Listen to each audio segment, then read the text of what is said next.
Hello friends, welcome to Nila voice novels. நான் உங்கள் நிலா.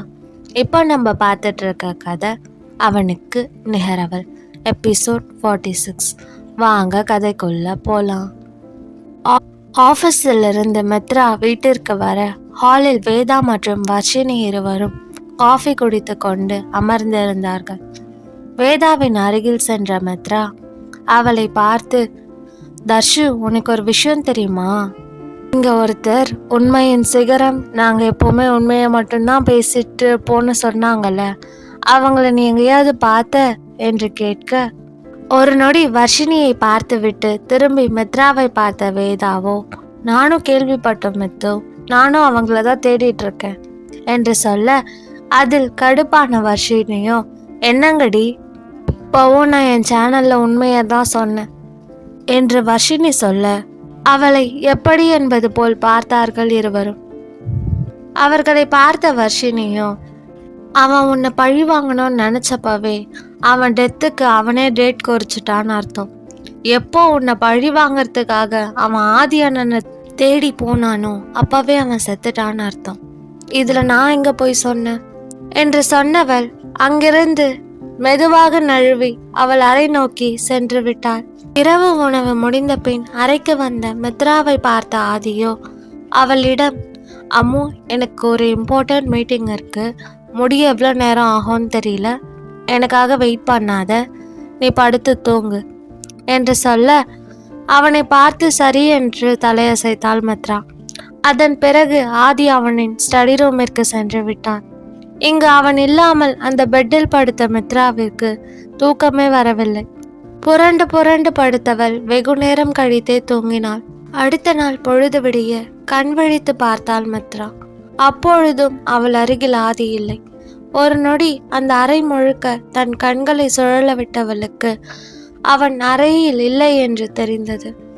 அப்போ நைட்டெல்லாம் தேவ் ரூம்கே வரலையா என்று யோசித்தவள் ஃப்ரெஷ் ஆகிவிட்டு கீழே சென்றாள்.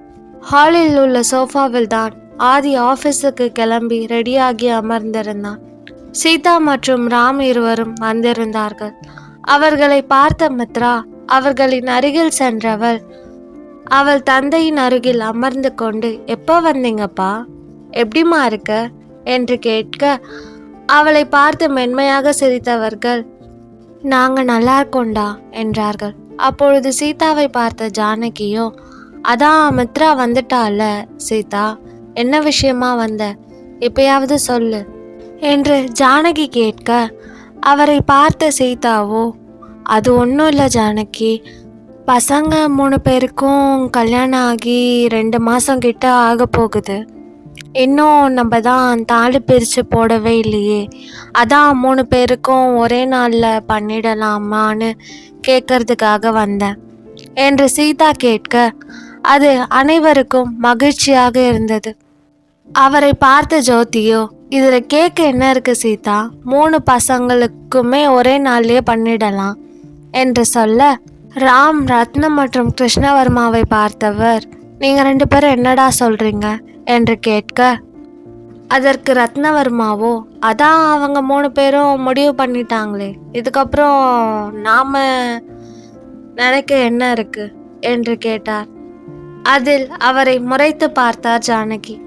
அப்பொழுது ஆதியின் கணீர் என்ற குரல் ஒலித்தது.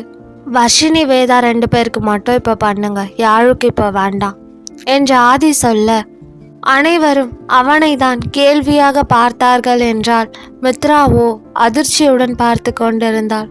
அப்பொழுது ஆதியை பார்த்த ரத்னவர்மாவோ, ஏண்டா அப்படி சொல்ற, உங்களுக்கு தான் முதல்ல கல்யாணம் ஆச்சு என்று அவர் ஏதோ சொல்ல வர, அவரை தடுத்தவன், நான் சொன்னதுதான்ப்பா, இப்போதைக்கு யாருக்கு வேண்டாம் என்று சொன்னவன், எனக்கு ஆஃபீஸ்க்கு டைம் ஆயிடுச்சு, நான் கிளம்புறேன் என்று அனைவரிடமும் சொல்லிவிட்டு தன்னையே அதிர்ச்சியுடன் பார்த்து கொண்டிருந்த மித்ராவை ஒரு நொடி பார்த்தவன் அந்த வீட்டிலிருந்து வெளியில் சென்று விட்டான்.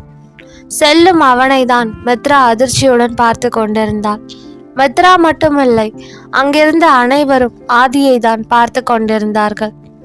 பிறகு அவர்களின் பார்வை தன் புறம் திரும்புவதை உணர்ந்த மித்ரா தன் முகத்தில் தெரிந்த அதிர்ச்சியை மறைத்து நார்மலாக வைத்து கொண்டாள்.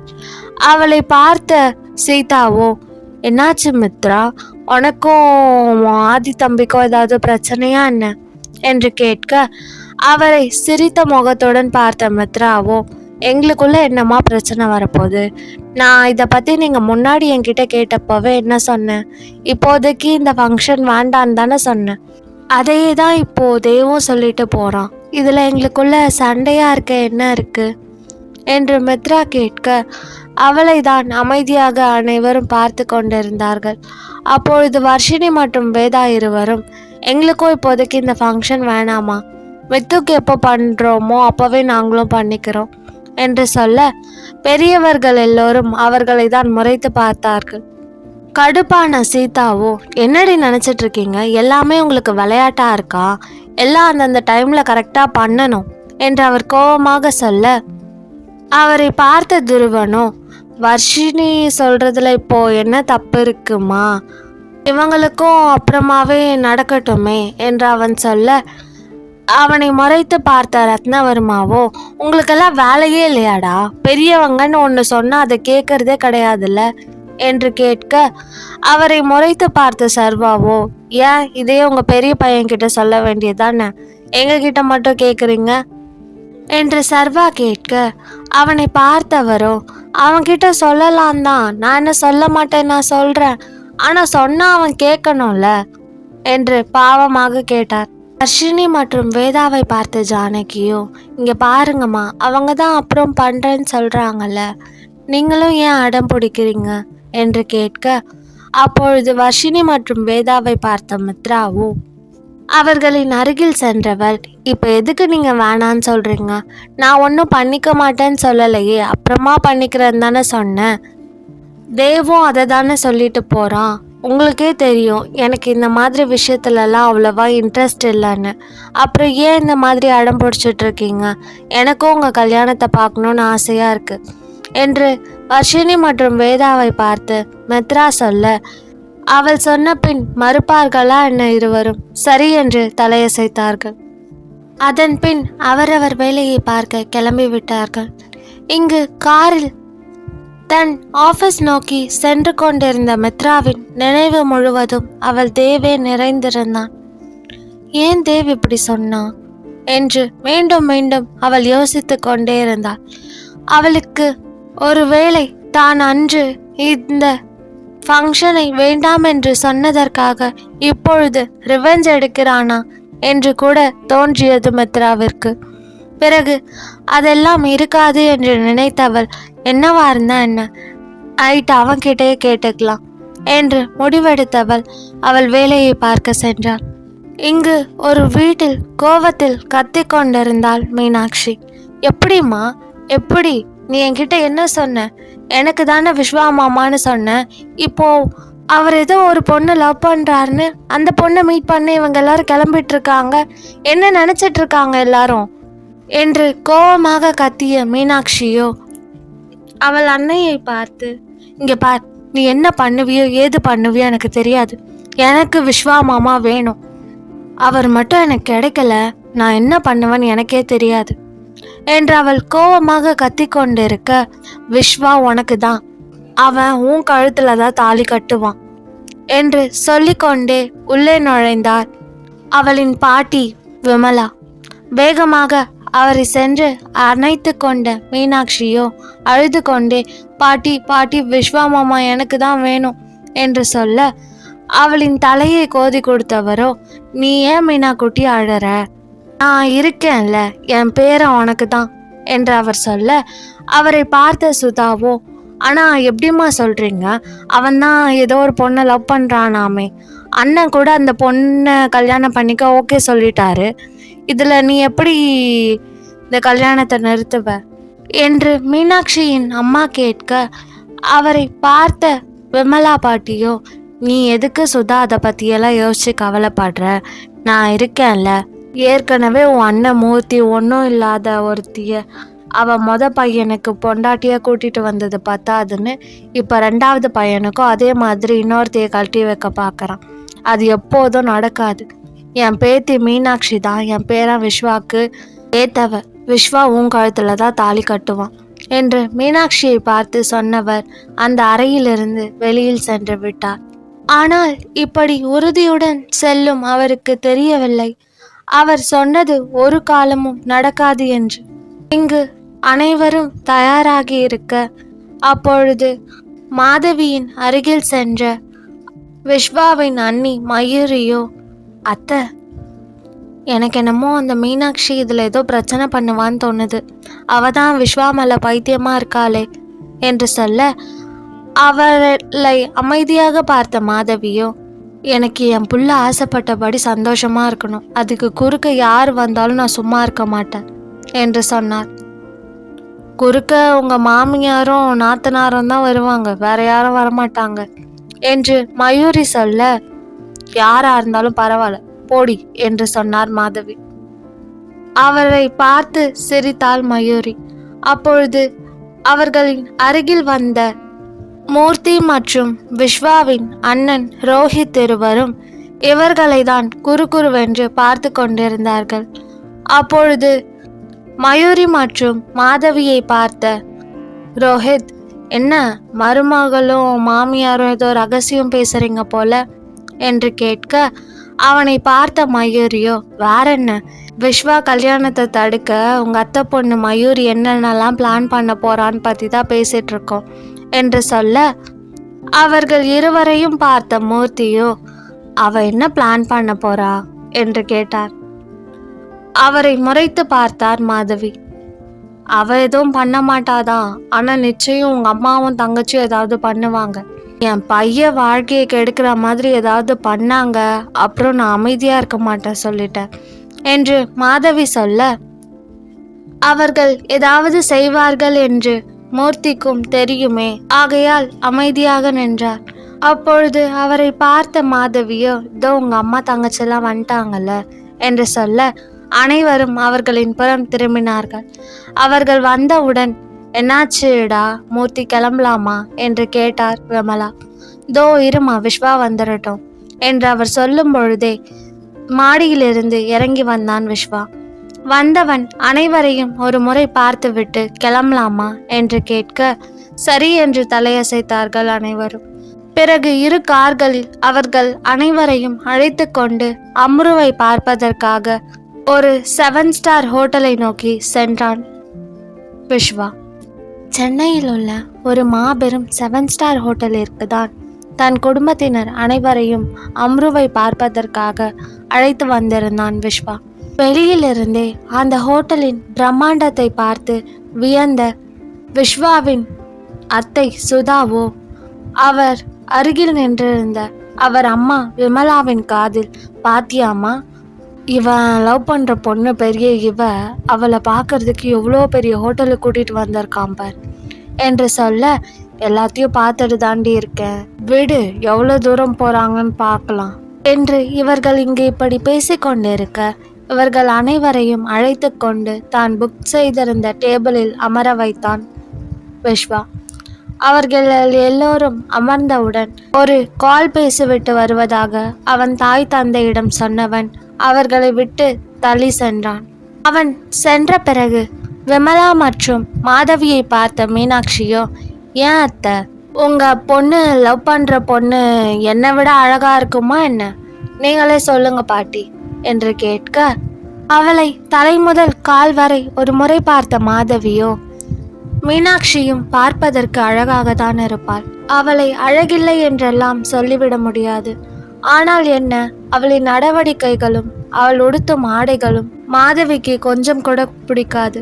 அவளை ஒரு முறை பார்த்தவர், நீ அழகாதாமா இருக்க, ஆனா என்ன, ட்ரெஸ்ஸை கொஞ்சம் பெருசா போட்டிருந்தா நல்லா இருக்கும் என்று சொல்ல, அவரை பார்த்த மீனாட்சியின் அம்மா சுதாவோ, ஏன் நீ உங்க மூத்த மருமக பட்டிக்காடு மாதிரி இழுத்து போத்திட்டு வர சொல்றீங்களா, என் பொண்ணு சிட்டியில வளர்ந்தவ, அவ மாடர்னா தான் இருப்பா, மாடர்னா தான் ட்ரெஸ் பண்ணுவா என்று சொல்ல, மயூரியை பற்றி சொன்னதை கேட்ட ரோஹித்திற்கோ கட்டுக்கடங்காமல் கோபம் வந்தது.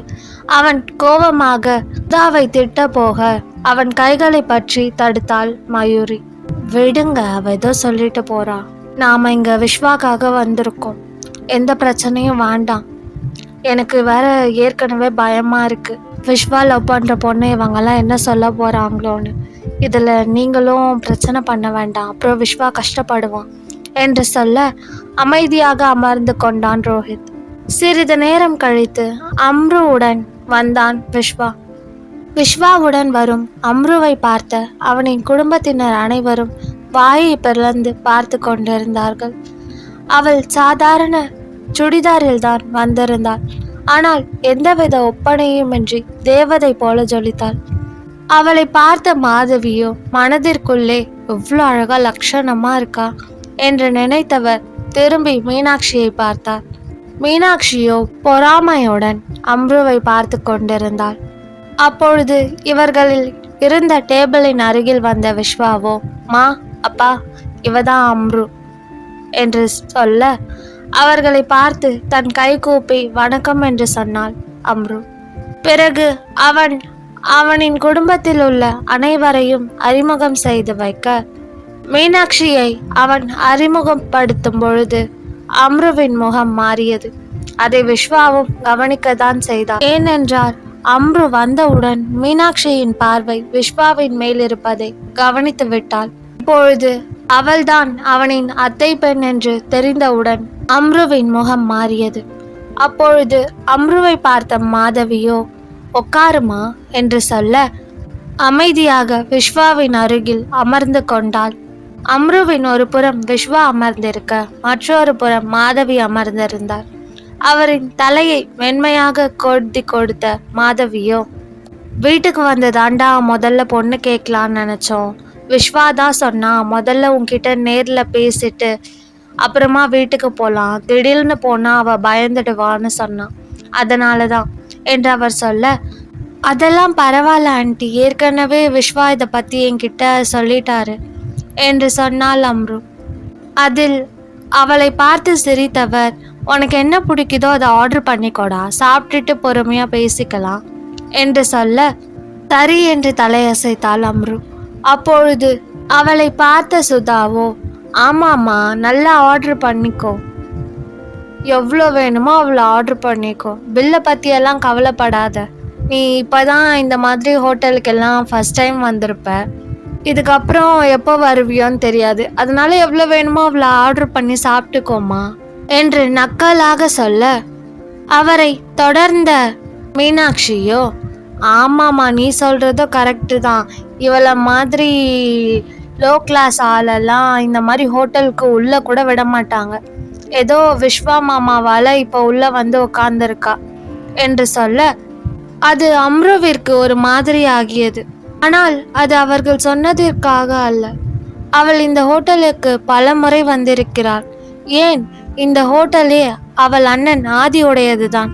அப்படி இருக்கையில் அவளை வெளியே அனுப்ப யாருக்கு தைரியம் இருக்கிறது? அவர்கள் சொன்னதை வைத்தெல்லாம் அவள் கவலைப்படவில்லை. ஏன், முதல் முறை பார்த்த தன்மேல் இவ்வளவு வன்மமாக பேசுகிறார்கள் என்று நினைத்துதான் அவளுக்கு கவலையாக இருந்தது. அவள் முகத்தில் தோன்றிய அந்த கவலையை பார்த்த விஸ்வாவிற்கோ கட்டுக்கடங்காமல் கோபம் வந்தது. அதில் அவன் மீனாட்சி மற்றும் அவனின் அம்மாவை முறைத்து பார்த்தவன், 2 பேரும் அமைதியா இருக்கிறதா இருந்தா இங்க இருங்க, இல்லைன்னா கிளம்பி போயிடுங்க, தேவையில்லாம இங்க ஏதாவது பேசிட்டு இருந்தீங்க அப்புறம் நான் என்ன பண்ணுவேன்னு எனக்கே தெரியாது என்று கோபமாக சொல்ல அவனை முறைத்த அவனின் பாட்டியோ, உன் அத்தடா, என்ன இப்படி பேசுற, பாத்தியா மூர்த்தி, உன் தங்கச்சி கிட்ட உன் பையன் எப்படி பேசுறான்னு என்று அவர் விஸ்வாவின் அப்பாவிடம் சொல்ல விஸ்வாவோ அவரை தான் அழுத்தமாக பார்த்தான். விடுங்கம்மா, எதுக்கு தேவையில்லாம பேசிக்கிட்டு, விஸ்வா அமைதியாரு, நீயும் அமைதியாரு சுதா என்று சொன்னவர் அம்ருவின் புறம் திரும்பி, நீ எதுவும் தப்பா நினச்சிக்காதடா, அவங்க சும்மா சாதாரணமாக ஏதோ சொல்கிறாங்க என்று சொல்ல சரி என்று தலையசைத்தாள் அம்ரு. ஆனால் அம்ருவை பார்த்த மயூரிக்கு தான் பாவமாக இருந்தது. தன்னையும் அவர்கள் இப்படித்தானே அவமானப்படுத்துவார்கள், அதனால் அவளின் நிலை இப்பொழுது எப்படி இருக்கும் என்று மயூரியால் உணர முடிந்தது. அவள் மிடில் கிளாஸ் என்ற ஒரே காரணத்திற்காக திருமணமான நாளிலிருந்து இப்பொழுது வரை அவர்கள் 3 பேரும் அவளை அவமானப்படுத்தி கொண்டுதான் இருக்கிறார்கள். சுதா மற்றும் பாட்டியை கூட வயதில் பெரியவர்கள் என்று நினைத்து விட்டுவிடலாம். ஆனால் மீனாட்சி கூட ஏதாவது சொல்லிக் கொண்டேதான் இருப்பாள். அதெல்லாம் மயூரிக்கு கஷ்டமாக இருந்தாலும் அவளை பெத்த மகள் போல பார்த்து கொண்டனர் மாதவி மற்றும் மூர்த்தி இருவரும். அதில் எப்பொழுதும் மகிழ்ச்சியுடனே இருப்பாள் மயூரி. இவர்கள் பேசுவது அவளுக்கு கஷ்டமாக இருந்தாலும் அதை பெரிதாக எடுத்துக்க மாட்டாள். அதே சமயம் மாதவி இருக்கும் பொழுது மயூரியை ஏதாவது சொன்னால் அவர் சண்டை போடுவார் என்பதற்காக அவள் இல்லாத பொழுதுதான் மயூரியை வார்த்தைகளால் காயப்படுத்துவார்கள். அதையெல்லாம் நினைத்து பார்த்த மயூரிக்கு நிச்சயம் இவள் தன்னை போல் ஆகிவிடக்கூடாது, அவளுக்கு எப்பொழுதும் தான் துணையாக இருக்க வேண்டும் என்று மனதில் நினைத்து கொண்டாள். இவர்கள் எல்லோரும் இப்படி பேசிக்கொண்டிருக்க ஈஷா என்று யாரோ அழைக்கும் சத்தம் கேட்டு அனைவரும் அந்த திசை நோக்கி திரும்பினார்கள். அங்கு நின்றிருக்கும் மித்ராவை பார்த்த விஸ்வாவோ ஒரு நொடி அதிர்ந்துதான் போனான். அப்பொழுது ஆட்டோமேட்டிக்காக அவனின் நினைவில் அவளை அக்னியாக பார்த்ததும் அவளை பழிவாங்க வேண்டும் என்று நினைத்த ஒரே காரணத்திற்காக அவள் கணவன் ஏடி நிகழ்த்திய ருத்ர தாண்டவமும் நினைவுக்கு வந்தது. அதில் அவன் அதிர்ச்சியுடன் மித்ராவை பார்க்க அவனை மேலும் அதிர்ச்சியாக்கும் விதமாக அவளிடம் வேகமாக எழுந்து ஓடினாள் அம்ரு. வேதாதான் மித்ராவிடம் பேச வேண்டும் என்று இந்த ஹோட்டலுக்கு அழைத்திருந்தாள். பிறகு அவளுக்கு ஏதோ முக்கியமான மீட்டிங் வந்துவிட அதனால் தன்னால் வர முடியாது என்று மித்ராவிற்கு அழைத்து சொல்லியிருந்தாள். அதனால் கிளம்பலாம் என்று வெளியில் வந்த மித்ரா அப்பொழுதுதான் அங்கிருக்கும் அம்ருவை பார்த்தாள். அவளுடன் விஸ்வாவும் அவன் குடும்பமும் இருப்பதை பார்த்தவள் அவளுக்கு விஸ்வாவின் குடும்பத்தில் உள்ள ஒவ்வொருவரை பற்றியும் நன்றாக தெரியும். எப்பொழுது அம்ரு விஸ்வாவை காதலிக்கிறாள் என்பதை தெரிந்து கொண்டாலோ அப்பொழுதே அவனின் குடும்பத்தை பற்றிய அனைத்து இன்ஃபர்மேஷனையும் கலெக்ட் செய்திருந்தாள் மித்ரா. இங்கு வேகமாக மித்ராவின் அருகில் வந்த அம்ரு அவளை அணைத்து கொண்டாள். தானும் அவளை அணைத்த மித்ரா, இங்க என்ன ஈஷா பண்ற என்று கேட்க, ஆனால் இங்கு விஸ்வாவோ அதிர்ச்சியின் உச்சியில் எழுந்து நின்றே விட்டான். அம்ரு அக்னியை அணைப்பதை பார்த்து அவனால் என்ன நடக்கிறது என்பதை யூகிக்க கூட முடியவில்லை. எப்படி சாதாரண குடும்பத்தை சேர்ந்த அம்ருவால் அக்னியிடம் இவ்வளவு சர்வ சாதாரணமாக பழக முடியும் என்று யோசித்தவனுக்கு பெரும் குழப்பமாக இருந்தது. அவனின் ஒவ்வொரு அசைவையும் மித்ரா கவனித்து கொண்டுதான் இருந்தாள். பிறகு அம்ருவை பார்த்தவள், இங்க என்ன பண்ற ஈஷா என்று மறுபடியும் கேட்க அவளை பார்த்தவளோ சற்று தயங்கி, பின் அது அண்ணி விஸ்வா அவங்க ஃபேமிலியை மீட் பண்ணணும்னு சொன்னாரு அதான் என்று சொல்ல, அப்பொழுது அம்ருவை பார்த்த மாதவியோ, அம்மா அமிர்தா யாரும்மா அது, உன் ஃப்ரெண்டா என்று கேட்க திரும்பி மித்ராவை பார்த்தவள், அண்ணி ப்ளீஸ் என் கூட வாங்கல என்று அழைத்தாள். அவளை ஒரு முறை ஆழமாக பார்த்த மித்ரா சரி என்று தலையசைத்து விட்டு அவளுடன் இவர்கள் அமர்ந்திருந்த டேபிளின் அருகில் வந்தாள். அப்பொழுது மீண்டும் அவளை பார்த்த மாதவியோ, சொல்லுமா இது உன் ஃப்ரெண்டா என்று கேட்க, இல்லை ஆண்டி இவங்க என் ஃப்ரெண்டு இல்லை, என் அண்ணி, என் ஆதி அண்ணாவோட ஒய்ஃப் என்று சொல்ல, அப்படியாம்மா என்று சொன்ன மாதவியோ அம்ருவின் அருகில் நின்றிருந்த மித்ராவை பார்த்தவர், எப்படி இருக்கம்மா என்று கேட்க, நான் நல்லா இருக்கேன் ஆண்டி, நீங்க எப்படி இருக்கீங்க என்று திரும்ப கேட்டாள் மித்ரா. ஆனால் இங்கு ஒருவனோ, அம்ரு இவங்க என் அண்ணி, என் ஆதி அண்ணா ஒய்ஃப் என்று சொன்னதிலேயே உறைந்து நின்றிருந்தான். விஸ்வாவிற்கோ ஹார்ட் அட்டாக்கே வருவது போல்தான் இருந்தது அம்ருவின் அந்த வார்த்தையை கேட்டு. அவன் மனதிற்குள்ளே, என்ன சொல்றா இவ, அக்னிய அவளோட அண்ணிங்கிறா, ஆதி அண்ணா ஒய்ஃபுங்கிறா, அன்னைக்கு ஏடி சார் அக்னி என்னோட ஒய்ஃப்னாரு, அப்போ அம்ருவோட அண்ணன் ஏடியா என்று நினைத்தவனுக்கு உலகமே அதன் சுழற்சியை நிறுத்தியது போல் ஒரு பிரமை ஏற்பட்டது. ஏனென்றால் அவனுக்கு நன்றாகவே தெரியும் ஏடி எவ்வளவு உயர்ந்த இடத்தில் இருக்கிறான் என்று. ஒருவேளை அம்ரு மட்டும் ஏடியின் தங்கையாக இருந்திருந்தால் அவளுக்கும் எனக்கும் ஏணி அல்ல ஏரோப்ளைன் வைத்தால் கூட எட்டாது என்பதை மனதில் நினைத்தவனுக்கு நெஞ்சம் பாரமானது. நிச்சயம் ஏடி தன்னை போல் ஒருவனுக்கு அம்ருவை திருமணம் செய்ய சம்மதிக்க மாட்டார் என்று நினைத்தவனுக்கு எங்கு அவளை தான் இழந்து விடுவோமோ என்று நினைத்து மனம் வலித்தது. அந்த வலியுடன் அவன் அம்ருவை தான் பார்த்து கொண்டிருந்தான். அவனின் ஒவ்வொரு முகமாற்றத்தையும் உன்னிப்பாக கவனித்து கொண்டிருந்தாள் மித்ரா.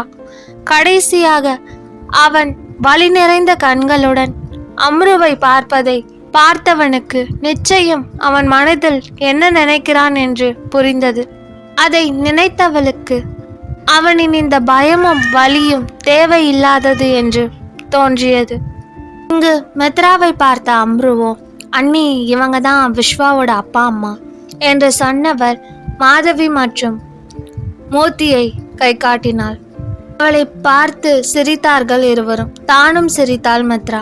பிறகு ரோஹித் மற்றும் மயூரியை காண்பித்தவள், இவங்க விஸ்வாவோட அண்ணா அண்ணி என்று சொல்ல அவர்களை பார்த்து ஹாய் என்றாள் மித்ரா. பதிலுக்கு அவர்களும் அவளுக்கு ஹாய் சொன்னார்கள். பிறகு விமலாவை காண்பித்த அம்ருவோ, இவங்க விஸ்வாவோட பாட்டி என்று சொல்ல ஹலோ பாட்டி என்றாள் மித்ரா.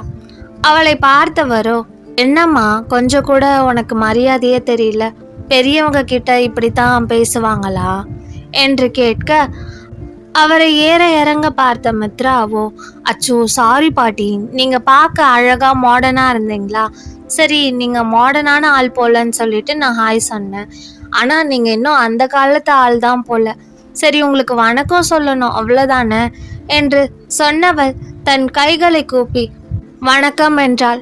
அவளின் அந்த செயலை பார்த்த மாதவி மயூரிக்கெல்லாம் சிரிப்பு தான் வந்தது. பிறகு அனைவரையும் அறிமுகப்படுத்தி வைத்த அம்ரு பிறகு அவர்களுக்கு மித்ராவை கை காட்டியவள், இவங்க தான் என்னோட அண்ணி மித்ரா, டாக்டர் என்று சொல்ல மித்ராவை பார்த்த மூர்த்தியோ, நீ டாக்டராமா என்று கேட்டார். ஆமாம் என்று தலையசைத்தாள் மித்ரா. பிறகு அங்கே அதிர்ச்சியுடன் நின்று கொண்டிருந்த விஸ்வாவின் அருகில் சென்று நின்ற அம்ருவோ, அண்ணி இவர்தான் விஸ்வா, நீங்க பார்க்கணும்னு சொன்னீங்கல்ல என்று சொல்ல இங்கு விஸ்வாதான் அதிர்ந்து போய் மித்ராவை பார்த்து கொண்டிருந்தான். அவனை பார்த்து லேசாக சிரித்த மித்ராவோ, தெரியும் அம்ரு, ஏசிபி சாரை யாருக்காவது தெரியாம இருக்குமா என்ன என்று கேட்க, அப்போ உங்களுக்கு விஸ்வாவை முன்னாடியே தெரியுமா அண்ணி என்று கேட்டாள் அம்ரு. ஆமாம் என்று தலையசைத்த மித்ராவோ, 2 times மீட் பண்ணியிருக்கோம் என்று சொன்னாள். அப்படியா அண்ணி என்று கேட்டவள் விஸ்வாவை திரும்பி பார்க்க அவளை பார்த்தவனோ ஆமாம் என்று தலையசைத்தான். பிறகு மித்ராவை பார்த்த மாதவியோ, உட்காருமா என்று சொல்ல, இல்ல ஆண்டி பரவாயில்ல நான் கிளம்புறேன் என்று சொன்னவளை தடுத்த மாதவியோ, இருமா சாப்பிட்டுட்டு போலாம் என்று சொன்னவர் அவளின் கைகளை பற்றி அமர வைத்தார். மித்ரா அங்கிருந்த ஒவ்வொருவரையும் ஆழமாக பார்த்து கொண்டிருந்தாள். அவளின் அந்த எடை போடும் பார்வையை பார்த்த விஸ்வாவிற்கு தான் அடுத்து என்ன நடக்குமோ என்று பயமாக இருந்தது. அவருக்கு பிடித்ததை ஆர்டர் செய்து கொண்டிருக்க மித்ராவோ தனக்கு காஃபி மட்டும் போதும் என்று சொல்லிவிட்டாள். அவள் அப்படி சொன்னதை பார்த்த சுதா அம்ருவிடம் சொன்னதை போலவே அவளையும் பார்த்து, ஏமா காசு இல்லைன்னு காஃபி மட்டும் குடிக்கிறியா, அதெல்லாம் நினைச்சு நீ கவலைப்படாத, நாங்க பில் பே பண்ணிக்கிறோம் என்று சொல்ல தன் தலையில் கை வைத்த விஸ்வாவோ அவர்களை தான் பார்த்து கொண்டிருந்தான். இவங்களால என் வாழ்க்கையே போயிடும் போல, அவங்களுக்கு இவங்க பில் பே பண்ண போறாங்களா, இந்த ஹோட்டலே அவங்க புருஷனோட தான் என்று தன் மனதிற்குள்ளேயே அடுத்து என்ன நடக்கும் என்று தெரியாமல் புலம்பிக் கொண்டிருந்தான் விஸ்வா.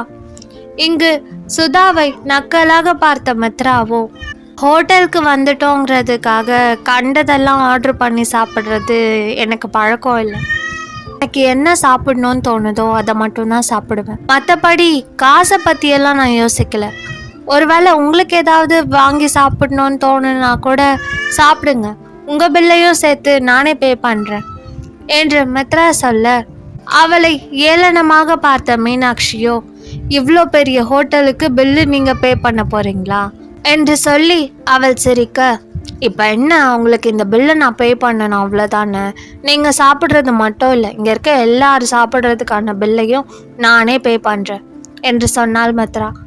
அவளை வேகமாக தடுத்த மூர்த்தியோ, ஐயோ அதெல்லாம் ஒன்றும் வேண்டாமா, அவங்க ஏதோ விளையாட்டுக்கு அப்படி பேசிட்டு இருக்காங்க, நீ எதுவும் சீரியஸாக எடுத்துக்காத என்று சொல்ல, ஐயோ இல்லை அங்கிள், நான் சீரியஸாக தான் சொன்னேன், நானே பே பண்ணுறேன், நீங்கள் தப்பாக எடுத்துக்காதீங்க என்று பதிலுக்கு சொன்னாள் மித்ரா. அப்பொழுது மூர்த்தி மறுத்து பேச வர, அவரின் அம்மா விமலாவோ, விடுப்பா அதான் அவ கட்டுறன்றால கட்டட்டும், அடுத்து எப்படியோ அடுத்தடுத்து பொண்ணு பார்க்குற ஃபங்க்ஷன்லாம் வரும்ல, அப்போ ஒரு நாள் எல்லாரையும் ஹோட்டலுக்கு கூட்டிட்டு வந்து நம்ம கட்டிக்கலாம் என்று சொன்னார். அதன் பின் மூர்த்தி அமைதியாகிவிட்டார். ஆனாலும் அவருக்கு இது சரியா வராது என்று தோன்ற அவர் மகன் விஸ்வாவை தான் ஏதாவது சொல்லி மித்ராவை தடுக்கும்படி பார்த்தார். ஆனால் அவனோ இங்கு நடக்கும் அனைத்தையும் கவனித்து கொண்டிருந்தாலும் ஒரு சிலை போல் அல்லவா அமர்ந்திருந்தான். அவனின் அந்த தோற்றத்தை கவனித்த அம்ருவும் கூட அவனின் தோலை பிடித்து உலுக்கியவள், என்னாச்சு விஸ்வா என்று கேட்டாள். அதில் அவள் புறம் திரும்பிய விஸ்வாவோ அவளிடம் ஒன்றுமில்லை என்று தலையசைத்தான். ஆனால் இதை பார்த்த மீனாட்சிக்கு தான் வயிறு எரிந்தது. அதில் அவள் ஆத்திரத்துடன் அம்ருவை பார்க்க, அவளின் அந்த பார்வையை மித்ராவும் கவனித்து கொண்டுதான் இருந்தாள். அம்ருவை அவமானப்படுத்த நினைக்கும் விஸ்வாவின் பாட்டி மற்றும் அத்தைக்கு மித்ராவின் பதிலடி என்ன? அம்ருதான் ஏடியின் தங்கை என்பதை அறிந்து கொண்ட விஸ்வா என்ன செய்ய போகிறான்? ஆதி ஏன் தாலி பிரித்து கோர்க்கும் ஃபங்க்ஷனை வேண்டாம் என்கிறான்? மித்ரா நினைப்பது போல் அவள் முன்பு சொன்னதற்காக இப்பொழுது அவளை பழிவாங்க நினைக்கிறானா ஆதி? அம்ரு விஸ்வாவை காதலிப்பது அவளின் குடும்பத்தினருக்கு தெரிய வருமா? இதை பற்றி மேலும் தெரிஞ்சுக்க நிலா வாய்ஸ் நாவல்ஸை சப்ஸ்கிரைப் பண்ணுங்க. இந்த ஸ்டோரி உங்களுக்கு பிடிச்சிருந்தா லைக் பண்ணுங்க, ஷேர் பண்ணுங்க அண்ட் மறக்காம சப்ஸ்கிரைப் பண்ணுங்க. பாய் ஃப்ரெண்ட்ஸ், நான் உங்கள் நிலா. நெக்ஸ்ட் எபிசோடில் மீட் பண்ணலாம்.